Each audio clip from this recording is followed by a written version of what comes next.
Katia est enceinte. Vous l'avez accueillie, pucelle en cette enceinte. La deuxième Madone est un signe d'amour envers tous les pécheurs. Il est normal en retour que la France, la fille aînée de notre Église, lui donne le sauveur qu'elle attend. Mais cela fiche le ridicule! Alors, enfin, réfléchissez! Jésus! Vous le voyez revenir une fois de plus dans le ventre d'une femme? Ça vous étonne? Mais le nom de Katia est Mercier!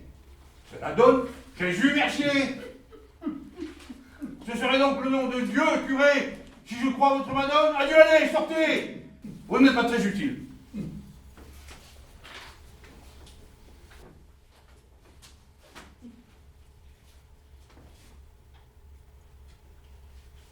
Des curés comme vous ne courent pas la ville. Ce curé, c'est tout moi à 20 ans, même foi inébranlable alors.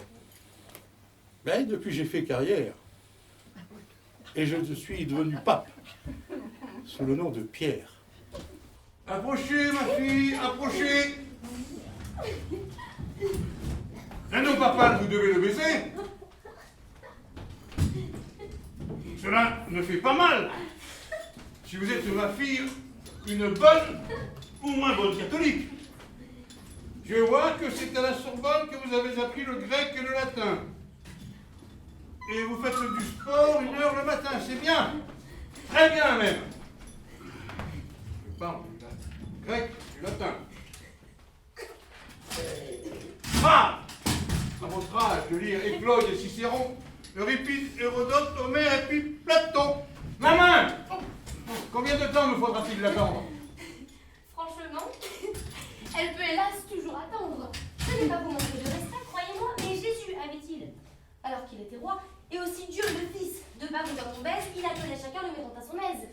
Et lorsqu'il recevait dans une humble maison, sans apparat aucun, sans couronne à son front, il se tenait assis sur une simple chaise, de trône il n'en eut pas. Ah non, à Dieu ne plaise. Je ne vois pas pourquoi vous demandez pour vous ce que Jésus jamais ne demanda. Tout doux, ma fille. J'entends bien. Et voyez, je renonce à ce que vous baisiez mon anneau. Elle me cause bien du souci, cette fille.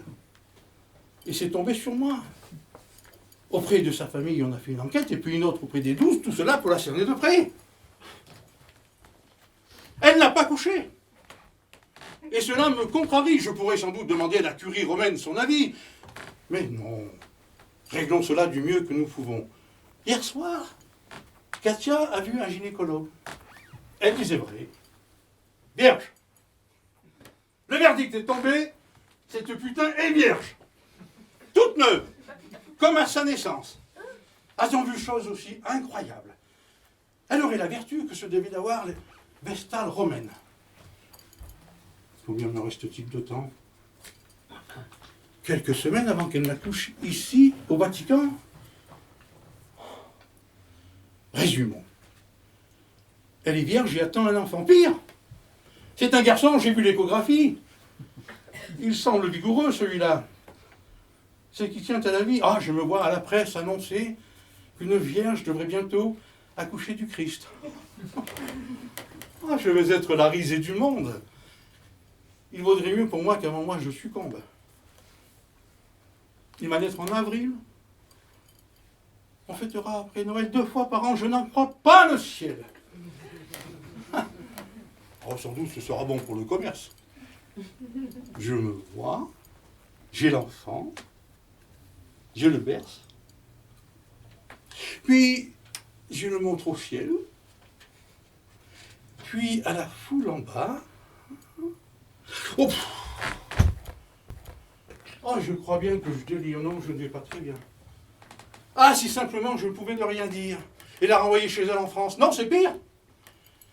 Car là-bas, on commence à parler de l'enfant et cela se propage au réseau maintenant.